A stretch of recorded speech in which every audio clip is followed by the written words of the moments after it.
listening to that story of the crucifixion of Jesus, the arrest, the Garden of Gethsemane, you see so many realities happening simultaneously, depending on where you were standing, who you were, how you were feeling it, what you were experiencing.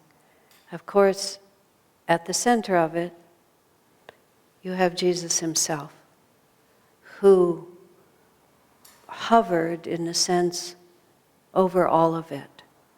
The anger of the priests who had gotten themselves into such a frenzy that this man was such a threat to their well-being that they had to arrest him and they had to take him and make sure that he was put to death for his blasphemy.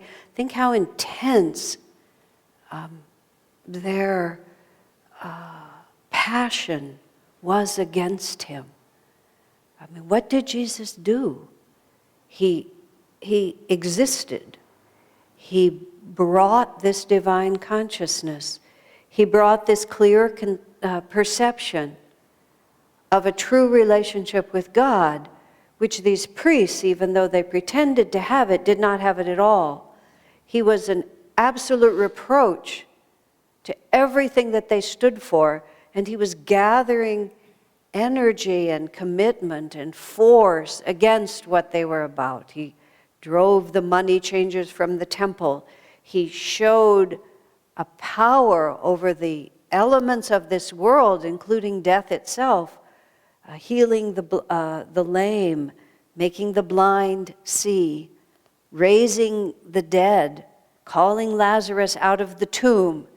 And here are the priests who, in their position, their hereditary position of power, their long-established reality of what their teaching was and how it had to be expressed and what God wanted of his people. And then this one man is moving through. And they feel not only is he upsetting their world, but he's drawing undue attention to themselves, and at least they persuade themselves that maybe the whole Jewish people are threatened because this man is going to attract the attention of the powers, the worldly powers that have control over their life there. They're a conquered people. So they persuade themselves that, oh, this isn't just about a threat to our position, it's a threat to all of us. Plus these sacred traditions that he's violating. Now just imagine how much time they had to spend building up to that. How many encounters there were, how many times they argued with him. I'm sure they sent their best debaters to meet him in the temple. They thought of their best arguments, how they could show him this time to be wrong. They talked about him among themselves, and this fear and hatred and determination is building and building and building, and completely self-justified. No question in their minds. Better, the high priest said, that one man should die for the people. He's a threat to all of us. We have to get rid of him. Okay. And then, of course, you have Jesus' disciples. Those who have seen this man who came out of, nowhere, just appears in their lives, grows up with them, but is of such a different order. And he is responding. The call of aspiring love is how we put it in the Festival of Light. A prayer of love went up from earth and God responded. Now, think of the longing in the heart of every one of those disciples who was touched by the Master, who deeply and truly wanted something other than what was being given to them. Now, it's not hard for us to relate to that reality at all, is it? Because that's exactly how we feel. Whether it's for our Guru Bhais who've come and rescued us, for the coming of Master by whatever means he reached you, through Swami Kriyananda, through Kriya Yoga. Everyone has a story. But somewhere in there, a prayer of love went up from the hearts of all mankind, a prayer of aspiring love, aspiring for an experience more profound than anything else we could find. Now, in the life of Jesus, that manifested in his person. He's there in the temple teaching. He's at the dinner table with people that you know. He's walking through the streets. You have the opportunity to speak or to see him or to touch his robe. And people talk about Lazarus was dead and Jesus came and Lazarus came out of the tomb. And the next time you see him, you're thinking, Lazarus came out of the tomb. And we hear that this man who'd been blind since birth, and everybody in town knew that he was blind, and now he's walking around and he can see. And we say, he healed the blind man. How did he do that? And one way or another, each of those disciples is touched. And they're touched not in an external, isn't this interesting way, but in something that is just so unmistakably true that they are pulled from the life they were living into this completely other reality. Whether they follow him, whether they question him, but they cannot repudiate the influence that he has. There he is. And they know increasingly that the religious authority that has power over all of them is increasingly angry about him. And so these two levels are happening at the same time. The disciples are becoming more and more enamored, and each one in his own way is trying to extricate himself from the force of delusion to follow this light. And almost at the same time that the disciples have more and more opportunity, the power against Jesus rages. And all of these realities exist at the same time. And in the midst of it, Jesus himself. On one level, he incarnates in a human body. Swamiji and all the masters remind us over and over again that it wouldn't serve as any kind of real example if the master didn't totally embrace the reality of human life. One of the ways that I've often thought about it is I've visited a few times in a maximum security prison in which people are very deeply incarcerated with no possibility of coming out of that prison until there's a complete resolution of whatever it is that drew them in. And going into such a prison, you go through stage after stage of locking doors, and door closes behind you before the door in front of you opens, and you can bring nothing in with you except a very few items specified. You have to dress a certain way, so many conditions. And once you're deep inside of it, you can only get out by following all those same processes backwards. Very much like we find ourselves incarnated in a human body, isn't it? You know, we take that body and then it has to grow up, and we're bound by the culture, and we're bound by how we're raised, and we're bound by our prenatal conditioning, and we're bound by the decisions that we make. And step by step by step, we come deeper and deeper and deeper into this state of delusion until we recognize finally our confinement and begin to try to understand what it will take for us to move back through all of those limiting conditions into freedom. Now, when the Master comes, we stand imprisoned by all of the wrong ideas that we have. our identification with this, our desire for that, our attachment to this, our self-definition. We have a little bit of a relationship with God, but we're more trying to draw Him into our reality instead of abandoning our self-definitions and embracing the infinite. But every so often, deep into that prison, some soul just walks in. He walks through all those locks. He's not sent there. He has the power at any moment to walk out, but he doesn't. He lives there with us.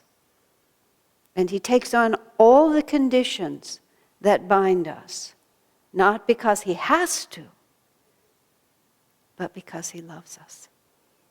And he hears that call of aspiring love. I aspire for more than this. And then he shows us how even within that prison we can find our way to freedom. Now, the story of Jesus arrested, scourged, humiliated, ultimately crucified. And in the midst of it, all of these things are going on. Peter has the courage to follow him in to where this tribunal is meeting, but he hovers on the edge. And every time somebody spies him and says to him, "Aren't you part of what he is doing?" And then Peter looks at what Jesus is being subjected to, and he just can't. He can't embrace it. He comes back. But in the moment, he loses the thread. So you have Peter, one of the most deeply devoted disciples, still being challenged beyond his ability to hold steady. And then you have all those forces of evil that have finally sort of gotten a hold, symbolized literally by getting a hold of Jesus and by binding him and seemingly to have power over him. And then you have Jesus in the middle of it, either saying nothing at all, not even deigning to answer, to the point where Pilate, and here's poor Pilate, who has nothing really to do with this. He's neither a corrupt priest nor a disciple, but destiny has brought him into contact with this man. And he wants to free him. His wife has warned him, have nothing to do with the condemnation of this man. Pilate himself senses a power here that he doesn't really want to oppose, but he doesn't really have the strength to follow what he feels. So he keeps trying to get Jesus to rescue him. Jesus never, not for a split second in any of this, ever loses the absolute power of God, of which he is the perfect manifestation. He's deep in the prison.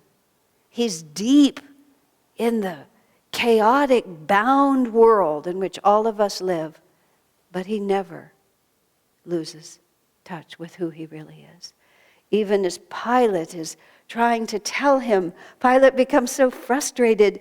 Don't you understand? He feels the only reason Jesus can be so surrendered to his fate is because he must not understand. Pilate says, everyone kowtows to me. Everyone sees my power and responds to it. Don't you understand? And then Jesus just so calmly, so completely, without the slightest hesitation, you only have power over me because my Father in heaven has given it to you. Are you a king? Pilate says. If my kingdom, he said, was of this world, he said, my people would have fought, he said, but this world really has nothing to do with me. I live from a completely other reality. So we go through this story we live through it, through the fantastical words of the Bible and these beautiful songs of Master and of Swamiji, so beautifully given to us by the devotees here. Each word of which awakens us to all these many levels of reality, all happening at the same time. Historically in the story, but of course always happening in our own hearts. We are all of them, potentially. We are the loyal disciple who never wavers, Mary Magdalene, John, Mary herself, Jesus' mother, who stand at the base of the cross and watch as the purest and most perfect being that they have ever imagined even existing, this incarnation of pure love, is destroyed, seemingly, by this evil. How bewildering. What an extraordinary test of their own ability to be like Jesus himself. Even in the face of all that, not to waver, but to believe what they've experienced and to believe in him.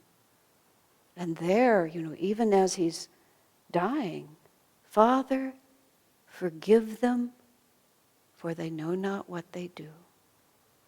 Now, a moment also for the disciples, because they're watching him die. They're watching him act out the ultimate reality of this prison that we all share, which is sooner or later our life itself is taken away from us. And in this case, without nobility, without beauty, without preparation, without the capacity for them to minister to him. But in the midst of that, they watch him be everything that they know him to be. Concerned entirely for the welfare of all those who are doing this to him. And in that, he communicates above all to his own disciples. You see? Even in such a moment. And then, of course, in the last, he looks to his mother. And, we can only speculate as to what the vibration between them must have been. But even in that last hour, yet again, where is his consciousness? And he looks at his disciple, and he looks at his mother, and he unites them. To the last moment, his concern is for others.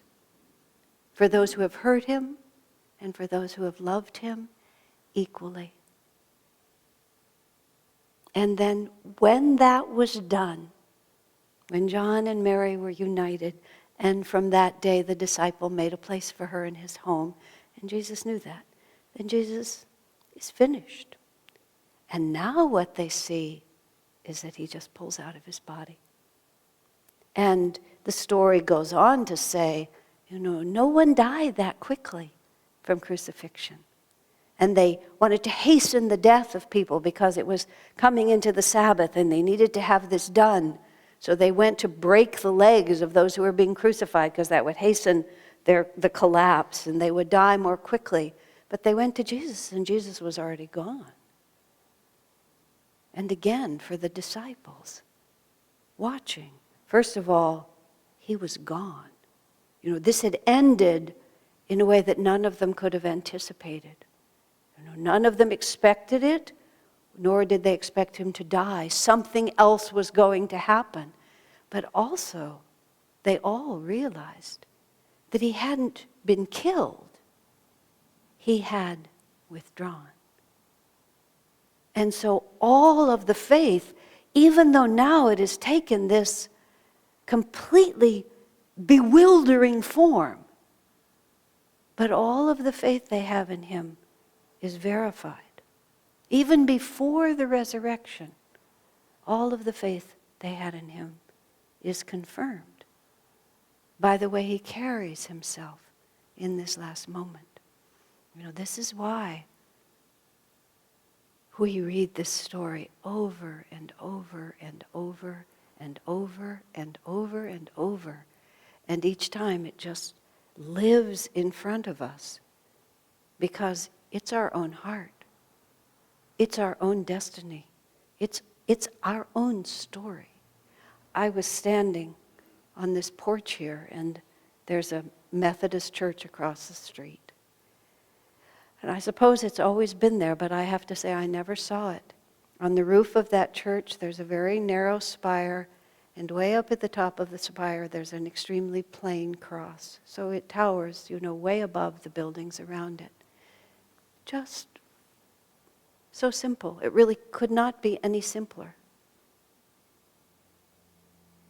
And I was thinking how many hundreds and hundreds of years that symbol has reached up to the sky and stood above the landscape around it in countless countries and countless places to remind us,